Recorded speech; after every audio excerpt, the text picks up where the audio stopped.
I'm Haley Cooprider, and I'm the Elementary Literacy Coordinator for Wight County Schools, back with another Coop's Quick Clips. Woohoo! We have spelling back into our curriculum. Well, not really. We've always had spelling. It just looks a little bit different now. Ultimately, we all want our students to be excellent spellers, so let's talk about how it's taught and why we do what we do. Each week, your student will be learning a spelling feature. In first grade, this might be the long vowel consonant silent E feature. In second grade, it might be the inflected endings like adding ED to words. In fourth or fifth grade, it might be spelling words with Greek roots like S-Y-M or SIM. In lesson 1, teachers explicitly teach the spelling feature with a list of words. Sometimes they may give a pretest. In lessons 2 and 3, the students practice learning the words in context of sentences and meaning.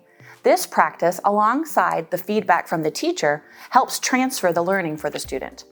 They do this in the student interactive, which is like a workbook, and other practice sheets that may be sent home.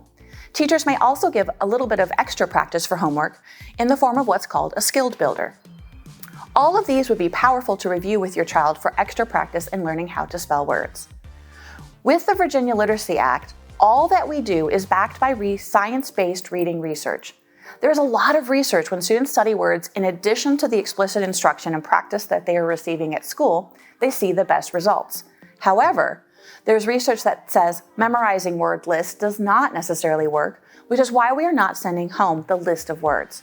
Instead, we are providing other tools and resources for students to practice spelling the words in context of meaning and sentences. If you have any other questions about spelling, please reach out to your reading coach or myself, and we would be happy to help. Thanks for watching. Keep reading.